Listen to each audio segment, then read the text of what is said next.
Ya, selamat sore para mahasiswa Urindo, khususnya agroteknologi. Kita berjumpa lagi dalam mata kuliah biologi umum, pertemuan yang ketiga.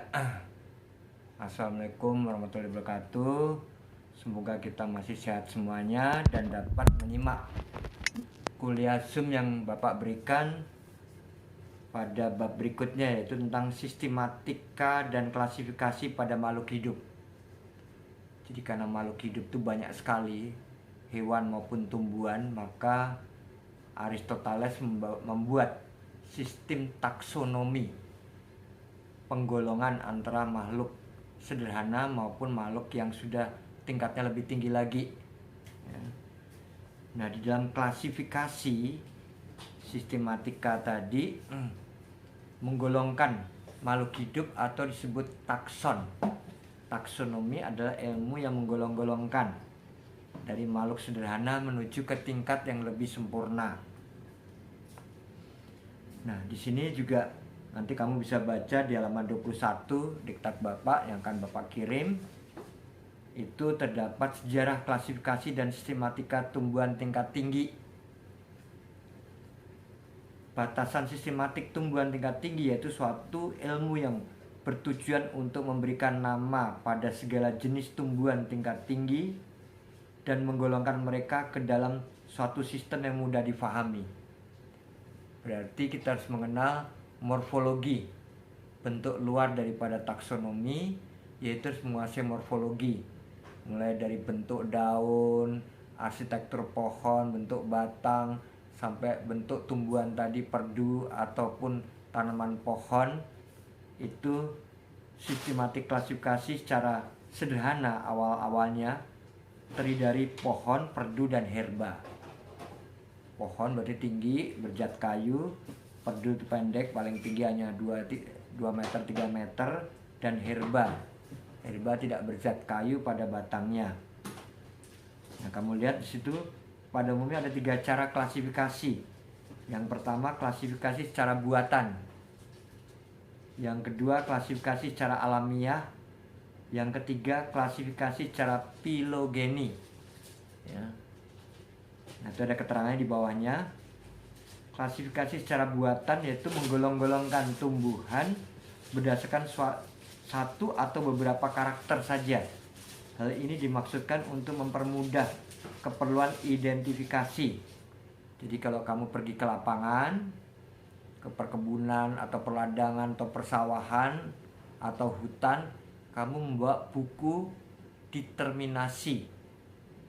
Nanti pada pelajaran ekologi akan Bapak tunjukkan buku determinasi untuk mencari tata nama, binomial nomenklatur. Ya. Nah, itu harus menguasai bentuk morfologi. Contohnya, daunnya tepinya bergerigi, tepinya bergelombang, menyirip atau tidak menyiripnya, kemudian bertulang sejajar, kemudian rantingnya bagaimana. Nah, itu dipelajari dalam dendrologi. Ilmu mempelajari tentang arsitektur tumbuh-tumbuhan disebut dendrologi.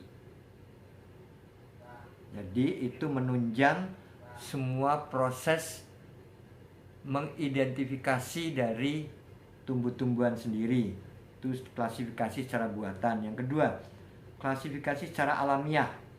Klasifikasi yang mencerminkan keadaan kehidupan di alam dengan menggunakan segala macam keterangan yang dapat diperoleh. Contohnya misalnya tanaman bakau di hutan mangrove, berarti tidak mungkin kita temukan tanaman itu. Contohnya Rhizopora mucronata, Avicennia mucronata, Inopilum calopilum, Nipah fructicans. Nah, itu di daerah pasang surut, tidak mungkin kita temukan di dataran tinggi. Berarti secara alamiah disebut nitzia, kebiasaan tanaman itu hidup.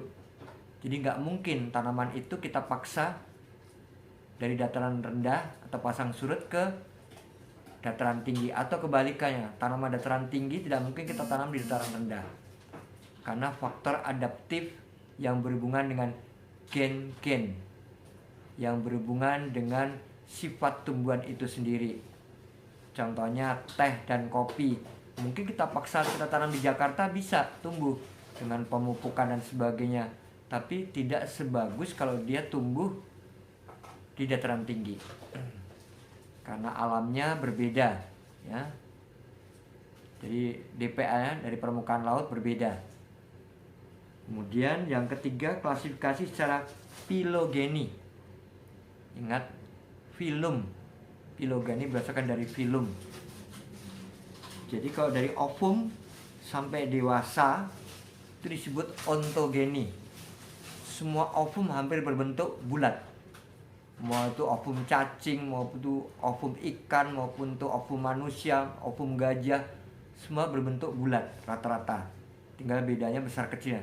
Tapi begitu dia sampai dewasa, yang cacing jadi cacing, yang buaya jadi buaya, yang ular jadi ular, yang ovum manusia jadi manusia, yang gajah jadi gajah. Kok berbeda-beda? Maka perbedaan antara filum dengan filum satu dengan lain disebut filogeni. Tapi ovum sampai dewasa disebut ontogeni.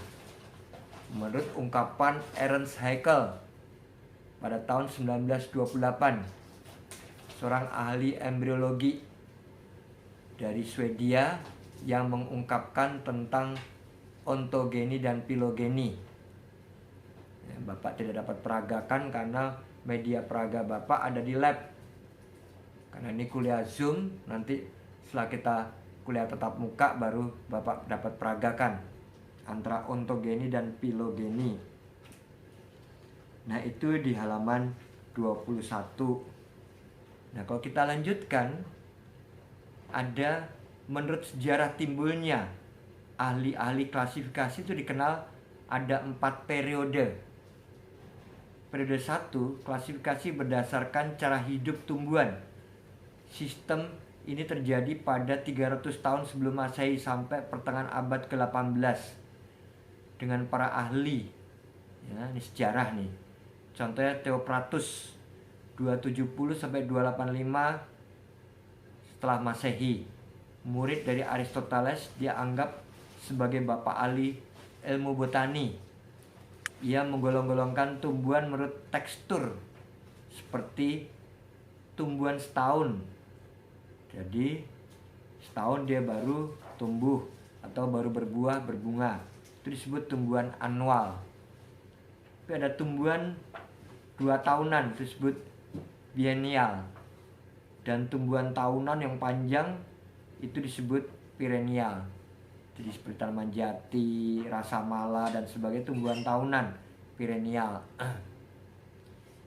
Itu awal mula sejarah penggolong-golongan atau klasifikasi. Ia juga membedakan tumbuhan yang berbunga, majemuk, sentripetal, dan sentrifugal. Jadi mekarnya keluar atau mekarnya ke dalam, itu berbeda-beda, nanti kita pelajari dalam anatomi bunga.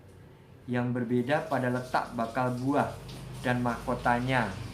Ya, mahkota bunga itu dalam bahasa Latin biasa disebut corolla. Nanti kita pelajari anatomi bunga. Karena kalau tidak tahu bentuk morfologi bunga atau anatomi bunga, otomatis tidak dapat membaca buku determinasi. Nanti ada bunga tunggal, ada bunga majemuk dan sebagainya. Ya. Terkenal dengan buku karangannya Historia Plantarum yang menggolongkan 480 jenis tumbuhan di awal-awalnya pada 270-285 Masehi. Kemudian ada Albertus Magnus 1193 sampai 1280. Orang yang pertama kali membedakan tumbuh-tumbuhan berdasarkan struktur batang menjadi tumbuh-tumbuhan yang monokotil dan dikotil. Jadi biasanya monokotil itu batangnya tidak bertambah besar. Contohnya kelapa. Kelapa itu Cocos nucifera itu bertambah tinggi, tapi dia nggak melebar, batangnya segitu-segitu aja. Jadi monokotil itu jaringannya masih acak-acakan. Ya, jaringan xilem dan phloemnya tidak pada satu jari-jari. Tapi dikotil, ya, tumbuhan-tumbuhan yang diameternya luas-luas itu dikotil tumbuhan menaun karena diameter bertambah besar. Akibat xilem dan phloem atau ikatan pembuluh pengangkut sudah teratur. Itu perbedaan, nanti kita dalam praktikum melihat jaringan-jaringan di preparat akan lebih nampak jelas. Otto Brumfels 1464 sampai 1534. Ia seorang dokter Jerman yang bersama ahli-ahli lainnya mendeskriptifkan banyak tumbuhan yang berguna lainnya yang menggolongkan tumbuhan berdasarkan ada tidaknya bunga dan berbunga disebut perfecti dan yang tidak berbunga imperfecti. Ingat ya, tidak semua tumbuhan berbunga ya. Jadi ada tumbuhan yang tidak pernah mengeluarkan bunga. Tanaman-tanaman hias itu banyak kan tidak berbunga, hanya daun saja. Kemudian ada tanaman berbunga tapi tidak berbuah. Contohnya seperti mawar, melati, berbunga tapi tidak berbuah. Nggak ada kan buah mawar, buah melati kan nggak ada. Berbunga. Maka tidak selamanya tumbuhan berbunga itu pasti berbuah. Tapi tumbuhan berbuah harus melalui proses pembungaan. Nah, terus mengenal nanti anatomi bunga ya. Kemudian Andrea Casalino 1519-1603 terkenal dengan bukunya yang berjudul The Plants.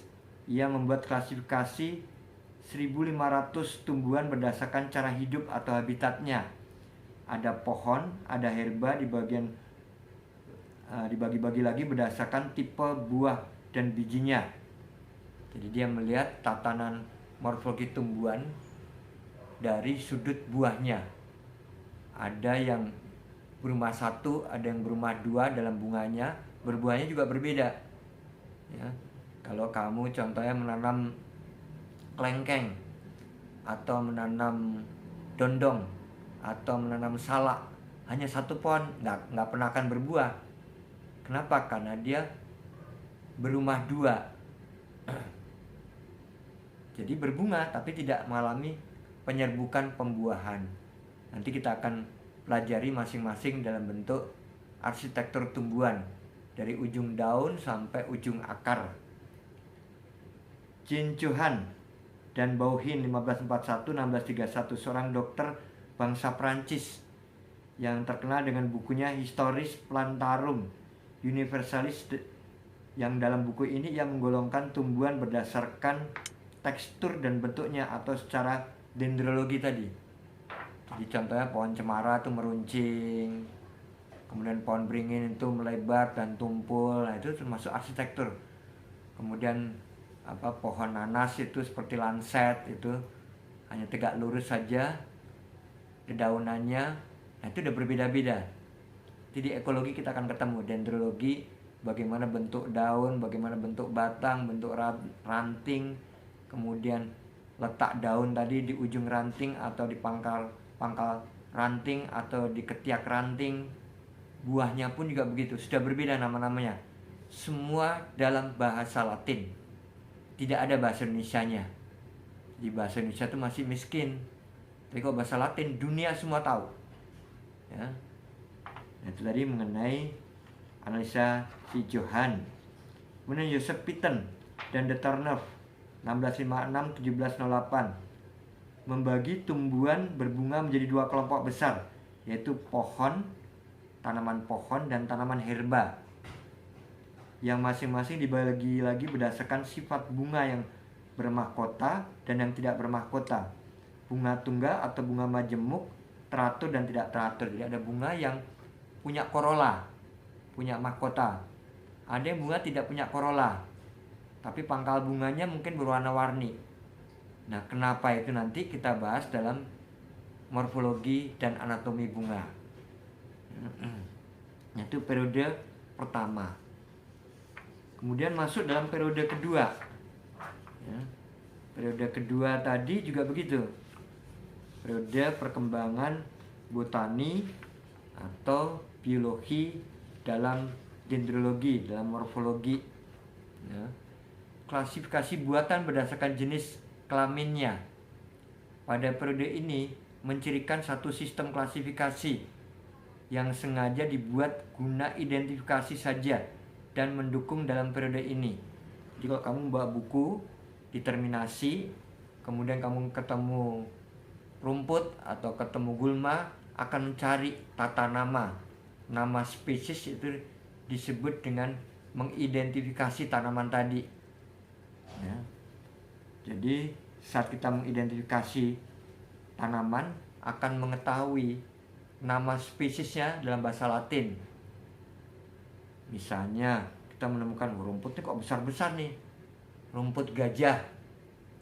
Dalam bahasa Latinnya disebut Paspalum conjugatum misalnya. Nah semacam itu nggak bisa dibahasa Indonesia kan karena tidak terstandar dunia. Karena kamu sarjana strata 1 begitu keluar harus sudah berdasarkan bahasa standar bahasa Latin. Dari dulu sampai sekarang yang namanya kelapa tuh Cocos nucifera.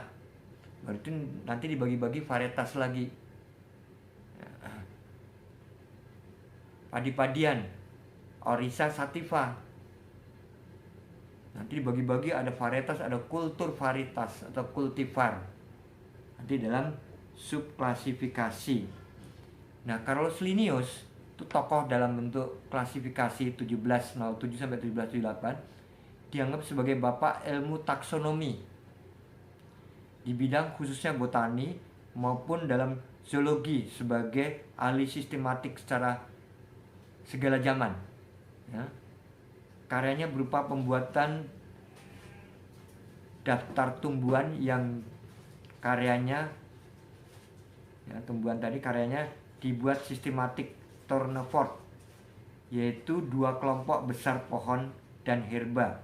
Tanaman pohon yang tinggi tadi berzat kayu dan tanaman herba tidak berzat kayu, yang masing-masing dibagi menurut sifat bunganya, bermahkota atau tanpa mahkota, bunga tunggal atau majemuk, dan susunannya teratur atau tidak teratur. Jadi untuk bunga saja itu sudah bermacam-macam jenisnya, ya. Ada bunga tunggal, ada bunga majemuk, nanti bagaimana benang sarinya, bagaimana polennya, serbuk sarinya, bagaimana kotak polen, dan sebagainya. Kita harus tahu semua, karena untuk determinasi, ya. Karena banyak tanaman yang berhasil dikoleksi tidak dapat digolongkan menurut sistem di atas, maka ia menyusun edisi baru, yaitu Hortus Uplandicus pada tahun 1732. Dan dalam edisinya ini tanaman ini disusun menurut sistemnya sendiri yang disebut dengan sistem kelamin atau sexual system. Bukunya yang dikenal disebut dengan Species Plantarum. Nah, ada semua buku-bukunya di LIPI, ada semua ini.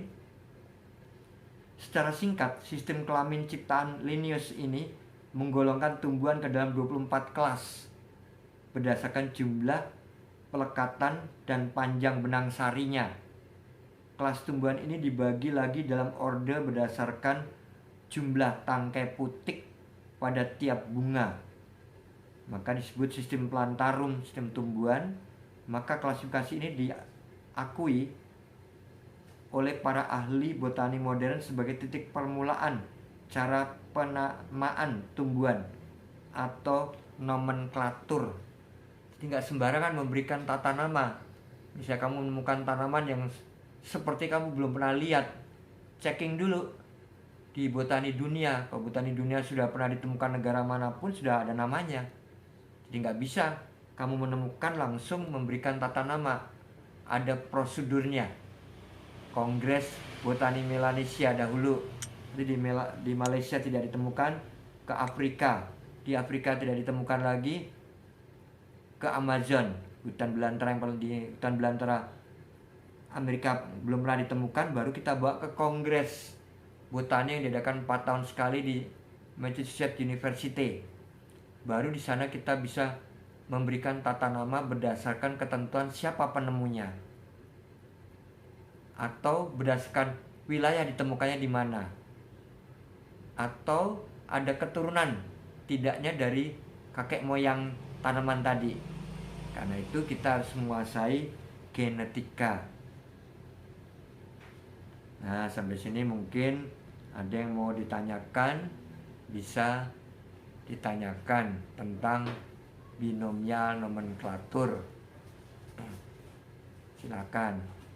Karena nanti masing-masing akan saya gambarkan bentuk bunga dan sebagainya.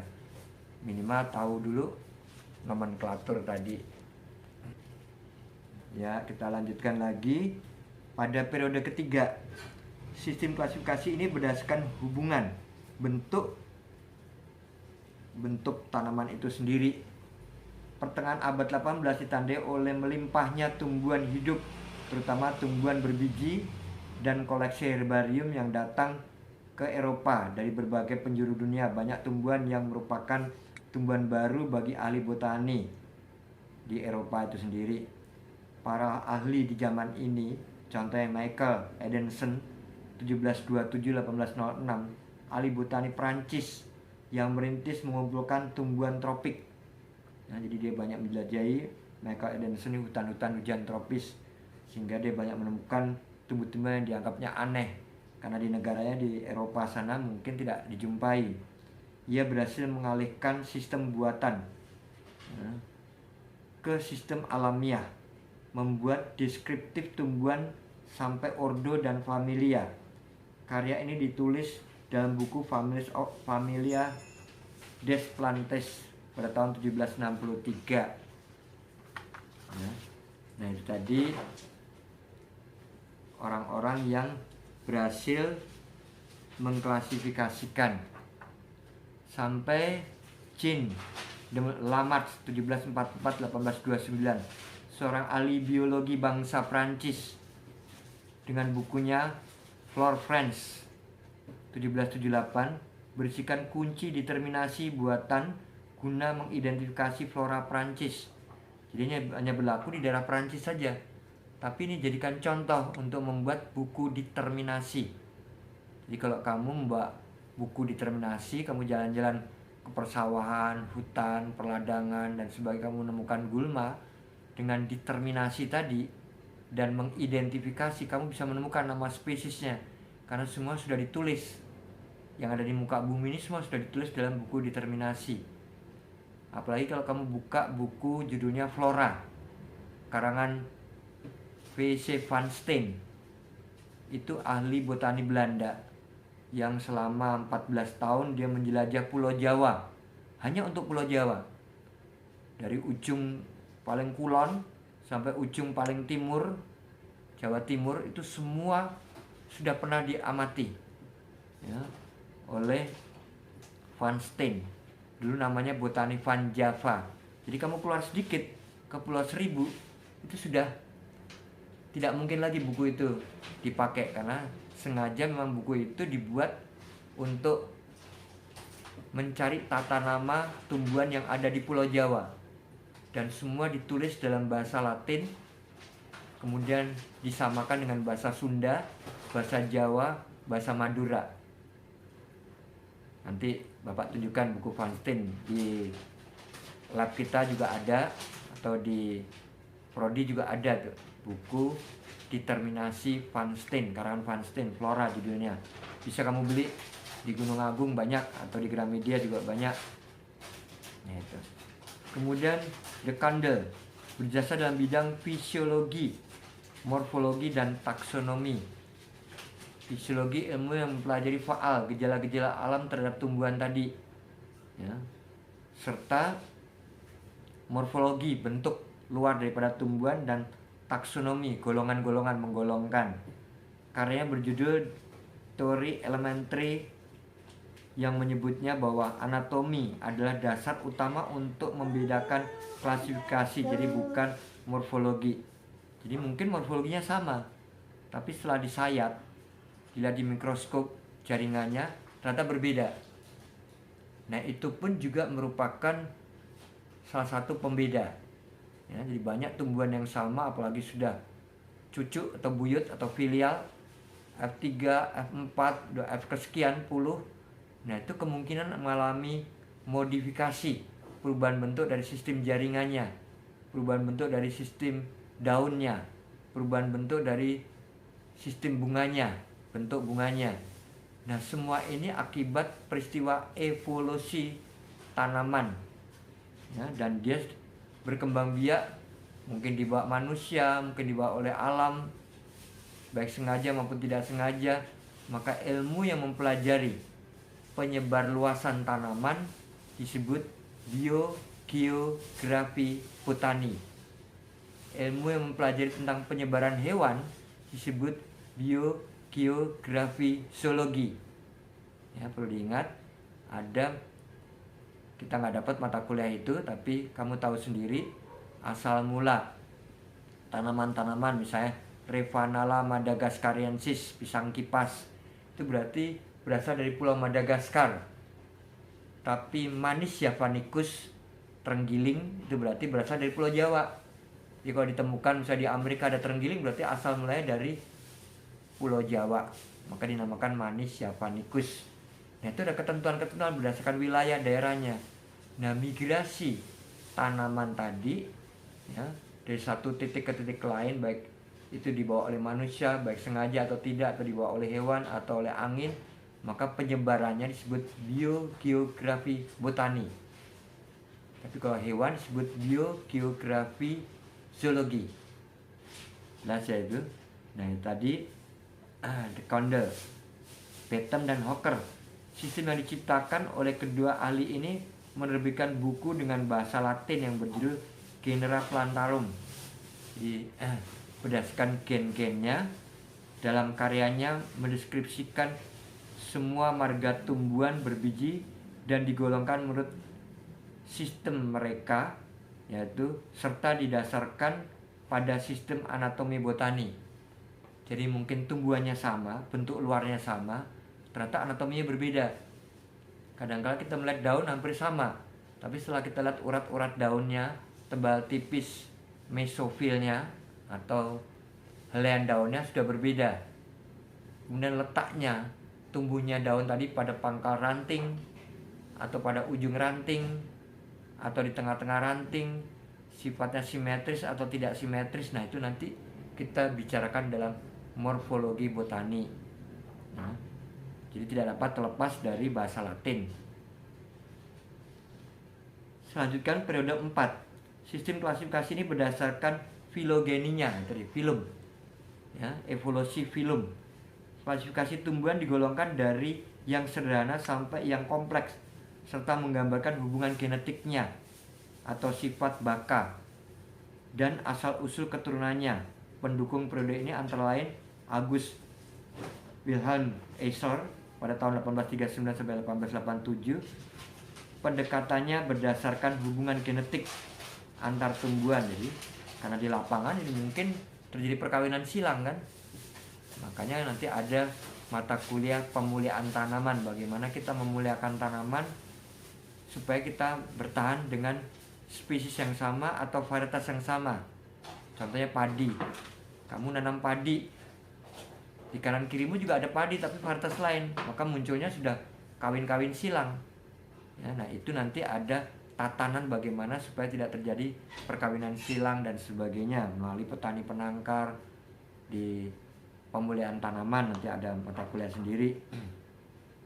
Kemudian ia membagi dunia tumbuhan dalam sub atau subgrup, yaitu Cryptogame, Pteridophyta, dan Phanerogame.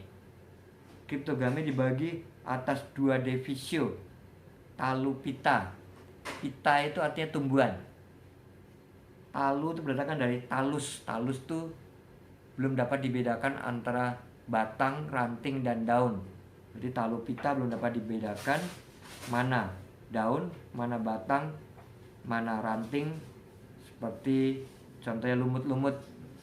Bryophyta juga begitu, paku-pakuan ya, belum dapat dibedakan ya, yang mikro-mikro tadi ya. Bryophyta sudah berkembang biak melalui fase embrio ya, sudah lebih modern lagi.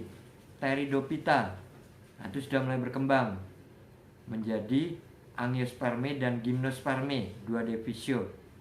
Angiospermae itu dibagi-bagi monokotil dan dikotil, dan Gymnospermae. Gymnospermae tumbuhan berbiji terbuka. Contohnya seperti den, cemara. Itu ada buahnya tapi tidak dibungkus oleh daging buah. Atau Gnetum gnemon. Apa itu? Tangkil, melinjo. Melinjo itu tidak dibungkus oleh daging buah. Jadi bijinya telanjang, maka dikatakan Gymnospermae.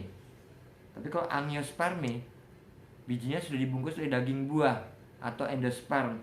Contohnya monokotil dan dikotil yang banyak nanti kamu jumpai di dalam tanaman budidaya. Nah, itu mudah berkembang biaknya. Kemudian Adolf Engler pada tahun 1970 ya, 1930 membuat klasifikasi lebih terperinci secara detail ya. Jadi pada dasarnya klasifikasi itu kamu lihat di halaman 25 sudah Bapak susun mulai dari dunia tumbuhan atau plant kingdom ya. Kingdom itu kerajaan tumbuhan. Kemudian divisio di bawahnya kerajaan tumbuhan ada divisio. Baru ada anak divisio atau subdivisio. Kalau tumbuhan divisio ya, tapi kalau hewan filum bedanya di sana.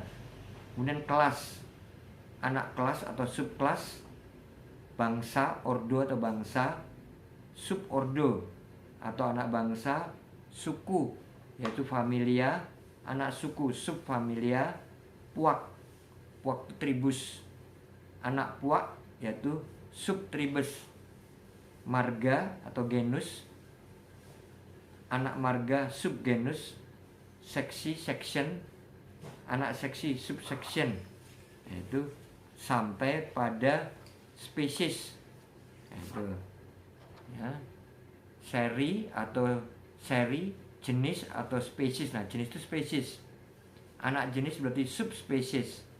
Baru ketemu varietas, di bawah varietas ada form, baru kultur variasi atau kultivar, anak kultivar atau subkultivar itu yang paling bontot. Jadi klasifikasi ini dibuat sesuai dengan standar dunia. Jadi nggak bisa kamu misalnya melakukan uji coba langsung menyebut tanaman itu. Tanaman tersebut kamu ambil dari mana? Dari pembenihan asli atau kamu beli dari pasar. Nah, kalau dari pasar nggak bisa untuk standar.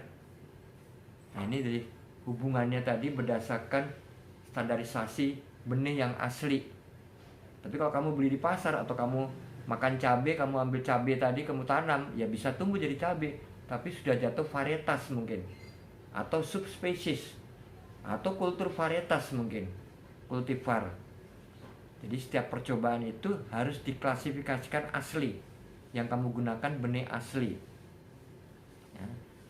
Nah, sistem klasifikasi yang berlaku sekarang ini karena pengaruh lembaga herbarium setempat.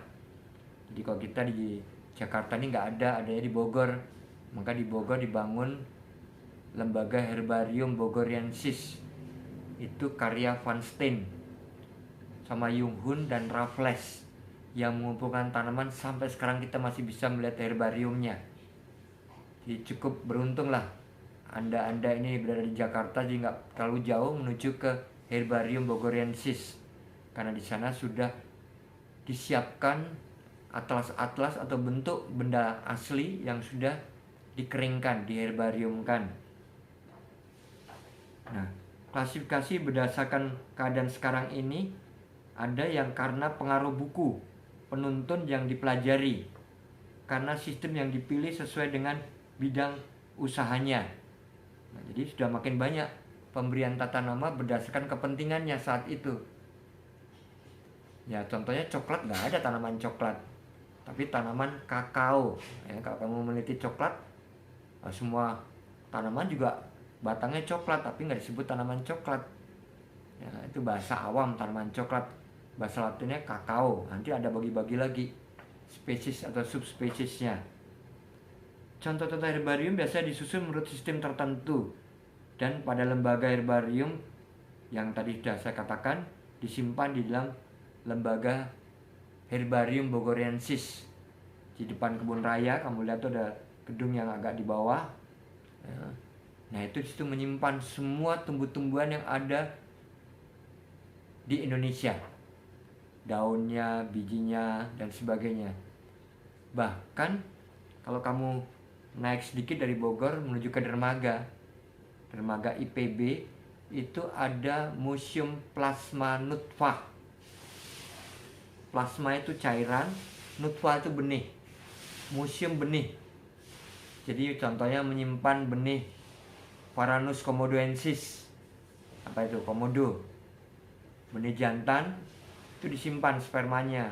Takutnya nanti hilang jantannya, kita masih punya sperma yang disimpan dalam keadaan pasif ya, tidak mati, tidak juga hidup, dalam keadaan pasif.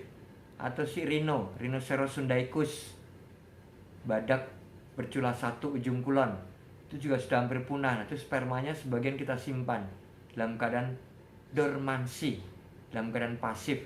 Jadi pada suatu ketika jantannya habis, masih ada betina, kita dapat ambil untuk inseminasi buatan.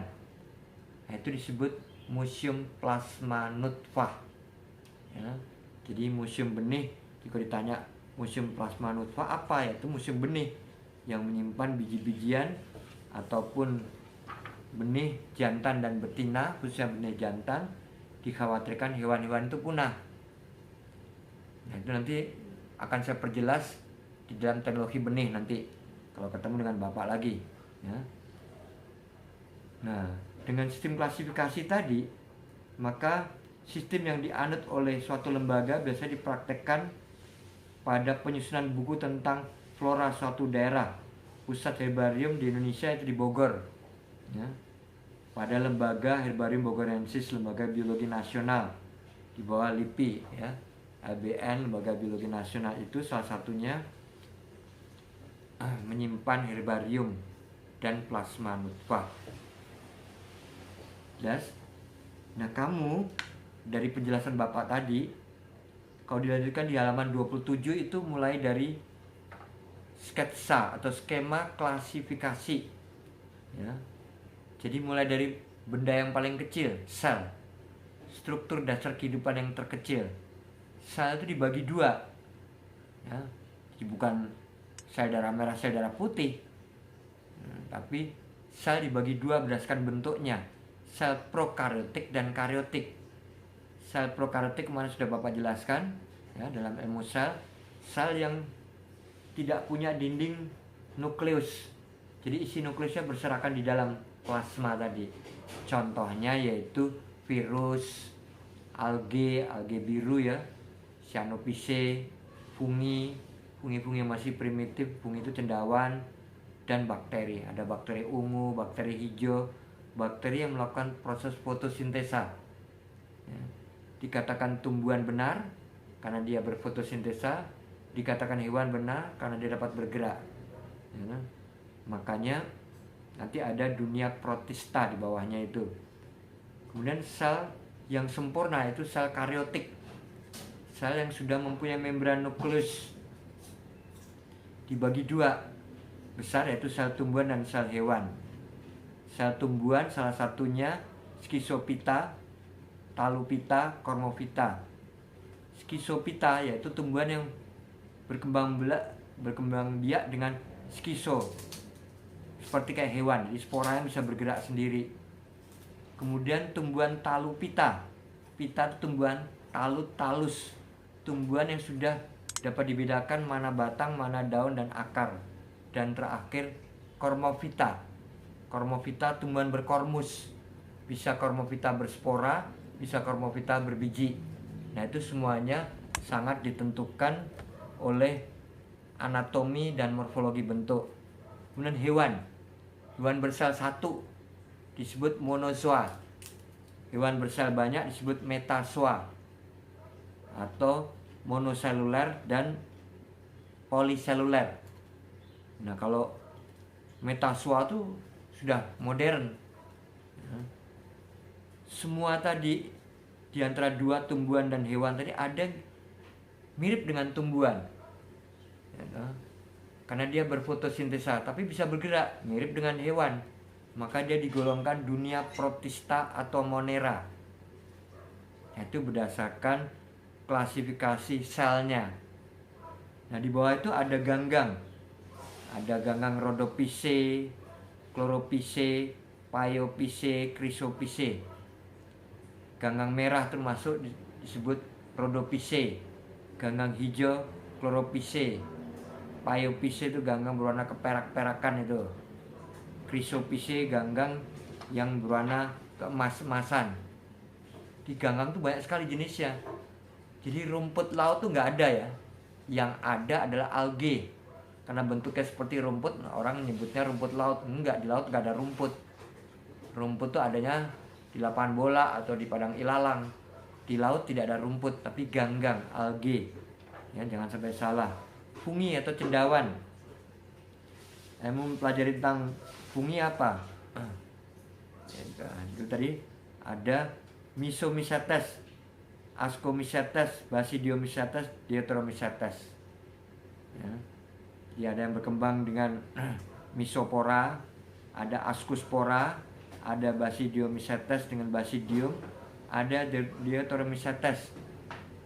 Jadi yang tidak dapat dibedakan jantan dan betinanya, sel kelaminnya belum dapat diketahui, digolongkan pada Deuteromycetes. Schizophyta contohnya bakteri Cyanophyceae, ganggang biru. Itu mulai ada kehidupan pertama kali. Ya, di bakteri, virus dan sebagainya itu, terutama virus dikatakan benda hidup benar karena dia bisa berkembang biak, dikatakan benda mati benar karena dia nggak ada batas usia. Disusun oleh DNA dan RNA. Jadi jutaan tahun pun dia akan berkembang biak. Ya, dipanaskan jutaan derajat dia mengkristal, didinginkan jutaan derajat di bawah nol dia membeku.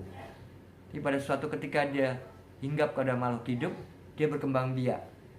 Jadi seperti virus corona dan sebagainya tidak dapat diberantas, paling dikebalkan, tubuh manusia mengkebalkan. Ya, antrak juga gitu, supaya kita nggak terserang antrak, ya kita mengkebalkan diri. Biasanya menyerang hewan. Nah, hewan ini pemasakannya nggak higienis, nggak sampai masak sekali, bisa kontaminasi virusnya kepada manusia. Ya. Kemudian Cormophyta atau Embryophyta. Pita itu tumbuhan. Cormophyta berarti tumbuhan berkormus, atau tumbuhan Embryophyta, tumbuhan yang berkembang biak dengan fase embrio, maka disebut Embryophyta siponogame. Itu nanti saya uraikan sendiri dalam anatomi bunga. Jadi memang harus satu persatu. Makanya kamu baca dulu, nanti baru fase berikutnya Bapak jabarkan, klasifikasi bersama dengan anatominya. Ya. Nah, Cormophyta berspora itu contohnya tumbuhan lumut. Tadi Bryophyta, lumut-lumut, ada lumut janggut, ada lumut kerak dan sebagainya. Di batang-batang pohon, di genteng-genteng itu hampir semua, di tembok-tembok ada lumut. Itu masih primitif. Ya. Dibagi ada lumut hati atau hepatise dan lumut daun atau muski. Itu banyak lagi spesiesnya. Pteridophyta atau tumbuhan paku. Contohnya ada paku yang sifatnya homosfor, ya, berkembang biak dengan satu jenis spora. Ada paku heterospor berkembang biak dengan dua jenis spora, dan paku peralihan. Nanti kita pelajari juga paku-pakuan tadi, karena ini akan menurunkan suhu sekitar dunia pertanian kita kalau banyak tanaman paku-pakuan. Cormophyta berbiji dibagi dua, Gymnospermae dan Angiospermae. Gymnospermae itu contohnya Scadine, Coniferaceae, Gnetine, tumbuhan yang bijinya tidak tertutup oleh daging. Nah, itu disebut Gymnospermae. Contoh tadi Gnetum gnemon, Aracoria kuninghami, cemara, itu bijinya tidak dibungkus oleh daging buah. Tapi kalau Angiospermae itu tumbuhan yang bijinya dibungkus oleh daging buah, tertutup. Berarti lebih sempurna, yaitu monokotil dan dikotil. Yaitu hubungan daripada yang bisa kamu lihat, maka dia disebut tumbuhan sempurna. Monokotil dan dikotil itu disebut tumbuhan sempurna, atau kata lainnya disebut spermatophyta, karena dia berkembang biak dengan sperma. Jadi bulu serbuk sari itu ada dalam kotak sari atau polen. Nah, itu hubungannya dengan perkembangbiakan. Ya. Kemudian yang terakhir yaitu hewan. Hewan tadi dibagi dua, monozoa dan metazoa. Monozoa yaitu hewan bersel satu yang masih primitif. Ya. contohnya protozoa. Ini semua sudah pernah didapat di SMA. Yaitu contohnya Mastigophora, Flagellata, Rhizopora, Xylopora, Sporozoa. Hewan yang berkembang biak dengan spora-spora disebut sporozoa. Hewan yang bergerak dengan silia, rambut getah disebut Xylopora. Hewan yang berkakinya seperti akar disebut Rhizopora. Hewan yang dengan bulu getar disebut Mastigophora atau Flagellata. Ada semua. Metazoa yang paling primitif yaitu invertebrata. Kemudian ada turunan invertebrata, salah satunya Urochordata, Hemichordata, dan Cephalochordata sudah punah. Tersisa menjadi fosil-fosil, bahkan menjadi batu bara, terendapkan dalam lapisan bumi atau minyak. Ya, jadi sudah nggak ada di muka bumi. Yang tinggal tersisa adalah vertebrata. Hewan yang sudah mempunyai os vertebrae atau tulang belakang. Ya. Seperti contohnya param tadi, Pisces, bangsa ikan, amfibia yang hidup di dua alam, reptilia, aves, dan mamalia. Nah, itu sudah sempurna karena dia sudah mempunyai tulang belakang. Termasuk kita manusia ini sudah vertebrata tingkat sempurna. Ya. Nah, masing-masing itu kamu bisa baca. Ada invertebrata tadi, hewan porifera, hewan berpori-pori. Ya. Contohnya misalnya lilia laut, akar bahar, dan sebagainya, itu porifera. Kemudian ada hewan berongga, Solentrata, contohnya karang, ya, Anthozoa, karang, dan sebagainya. Kemudian Platyhelminthes, cacing gepeng, plat itu gepeng. Nematelminthes, cacing gilik, ya, cacing tanah, dan sebagainya. Annelida, cacing hisap, contohnya Hirudinea medicinalis itu apa? Pacet, lintah, dan sebagainya. Dan Mollusca, hewan bertubuh lunak. Echinodermata, hewan berkulit duri, seperti bulu babi, landak babi yang ada di laut itu. Dan Arthropoda, poda itu kaki, arthro itu ruas, hewan yang kakinya beruas-ruas. Porifera nanti ada contohnya Calcarea, Hesatenellida, Dimospongia.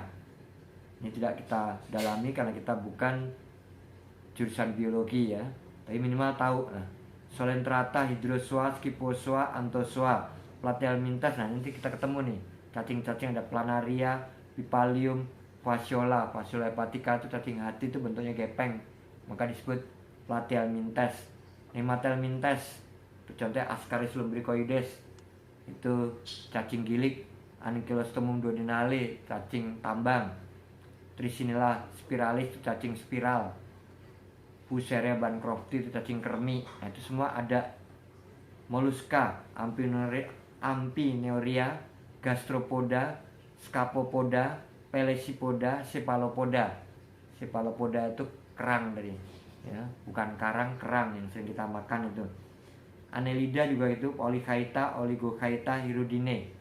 Hirudinea itu bangsa pacet, lintah itu. Ya. Echinodermata, hewan berkulit duri. Holoturoide, Amphinera, Asteroide, Amphiroide, Echinoide, dan Crinoide. Nah, itu semua ada dalam dunia hewan. Nah, jadi kita sekedar tahu karena nanti mungkin ada yang mengambil bidang peminatan ternak dan sebagainya. Mungkin ada gulma-gulma hewan yang menyerang hewan, atau hewan yang menyerang tumbuh-tumbuhan. Kemudian Arthropoda, poda itu kaki, arthro itu ruas, hewan beruas-ruas. Contohnya krustase, itu bangsa kepiting, rajungan, udang. Insekta itu bermacam-macam, ada Orthoptera, Isoptera, Hemiptera, Homoptera, Odonata, Coleoptera, Lepidoptera, Diptera, Siphonoptera. Tera itu bentuk sayapnya. Ya, jadi insekta dibeda-bedakan kelasnya berdasarkan bentuk sayapnya. Diplopoda atau kaki seribu, contohnya keluwing. Silopoda, kelabang. Arachnide, laba-laba, dan kutu. Nah, ini banyak nanti menjadi pengganggu tanaman. Insekta atau Hexapoda, poda kaki, hesa itu 6, kakinya ada 6. Ya, contohnya Apterygota. Kemudian Pterygota dibagi Esopterygota, ya, yaitu Asiptera, Isoptera, Orthoptera, Hemiptera, Homoptera nanti dalam mempelajari ilmu serangga.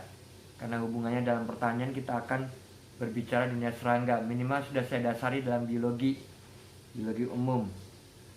Ya, seperti rayap, capung itu Asiptera karena sayapnya sama, kanan dan kiri, atas dan bawah sama. Orthoptera yaitu tulangnya menyatu dengan tubuhnya, belalang pedang, belalang sembah, belalang daun. Hemiptera, walang sangit, kutu busuk, kutu daun, ya. Kemudian Homoptera nih paling banyak. Homoptera nih hama wereng, jadi hama penggeret padi nanti akan kita temui sebagai tanaman hewan pengganggu, dan kita harus berantas supaya hasil pertanian bisa mencapai nilai yang maksimal, yaitu nanti dalam pemberantasan hama penyakit tanaman atau pengendalian hama penyakit tanaman. Neuroptera contohnya undur-undur, Coleoptera kumbang, kuangwung, kepik, kunang-kunang. Nah, ini semua juga hama. Bagi petani menjadi hama. Hymenoptera, lebah, penyengat, semut. Nah, semut sendiri banyak nih jenisnya nanti. Diptera, nyamuk, lalat. Lalat pun juga banyak jenisnya, spesiesnya. Siponoptera, kutu manusia, kutu anjing, kutu tikus. Banyak kutu-kutuan nanti yang kita pelajari dalam Siponoptera. Lepidoptera, kupu-kupu. Nah, itu semakin menuju kesempurnaan, menuju ke vertebrata. Nah, vertebrata ya tadi hewan yang sudah bertulang belakang, termasuk manusia ini hewan menyusui, ya, yang sudah paling sempurna. Nah, sebelum manusia itu ada Homo erectus, manusia kera berjalan tegak. Nanti kita pelajari dalam evolusi organik dan biologi juga.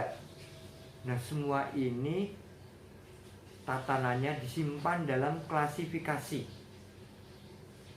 Semua makhluk hidup diklasifikasikan supaya kita mudah menggolong-golongkan dan mentaksonomikan masuk golongan mana hewan atau golongan tumbuhan. Tumbuhan sempurna atau tumbuhan primitif, hewan sempurna atau hewan primitif. Dan bagaimana habitatnya, bagaimana sifat-sifat kehidupannya, nanti kita akan pelajari dalam ilmu serangga. Kalau itu serangga misalnya, ya, disebut entomologi. Karena penting sekali kamu menguasai ilmu serangga, karena pertanian harus siap untuk membasmi serangga-serangga pengganggu tanaman. Nah, itu kita pelajari dalam entomologi. Begitu pula vertebrata. Vertebrata, ya, itu yang paling primitif. Agnatha, Silostomata itu juga sudah punah, tinggal fosil-fosilnya saja. Gnatostomata tuh Pisces, amfibia, reptil, apes, mamalia.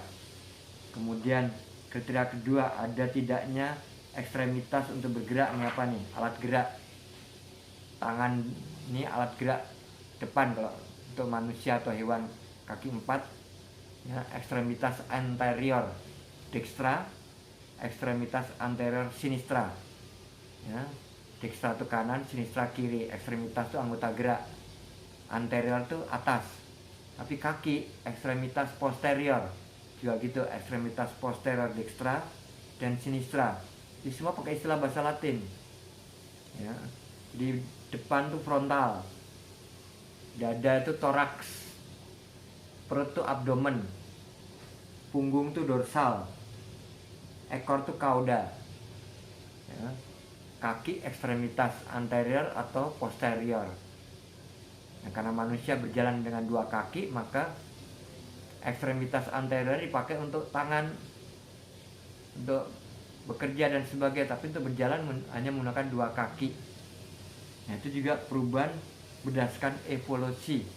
Evolusi organik tidak berjalan setahun 2 tahun, tapi dalam era jutaan tahun. Nah, itu di dalam sistem klasifikasi nanti ada hubungannya dengan pelajaran-pelajaran evolusi. Dan kemudian kriteria ketiga, perkembangan ontogeni ya, dari ovum sampai dewasa. Misalnya amniota, mamalia, aves dan reptil hampir sama, bentuk telurnya hampir sama, bulat juga. Nah, kemudian anamnia, amfibia dan pisces ya. Maka dibagi-bagi grup. Ada tidaknya os cranium. Os cranium ini batok kepala. Os itu singkatan dari osteo. Osteologi berarti ilmu mempelajari tentang tulang. Ini batok kepala, ini os cranium. Terus apal semua nanti yang akan mendalami tentang hewan, ternak ya. Di belakang os occipitalis, depan os frontalis, pelipis os temporalis dan sebagainya. Hanya 55 tulang besar sih ya, tapi harus dalam bahasa Latin karena nggak ada bahasa Indonesia yang nggak lengkap ya, dalam bahasa Inggris juga tidak lengkap. Semua sudah terstandar dalam tatanan binomial nomenklatur berdasarkan spesies, daerah-daerah, nama ya. Jadi jantung nggak disebut jantung tapi kardium, tapi lambung bagian bawah disebut kardiak, beda ya. Jadi mulai dari cerebellum, otak, encephalon dibagi-bagi lagi sampai pada tulang-tulang bahkan saraf. Harus ingat ya. Tumbuh-tumbuhan pun begitu, dari ujung daun sampai ujung akar semua jaringan-jaringannya harus ingat, memang harus dihafal ya. Nah itu tadi kelas-kelas ordonya semua sudah Bapak berikan ceritanya sampai pada ordo-ordo yang terakhir. Nanti waktu tatap muka kita pakai untuk diskusi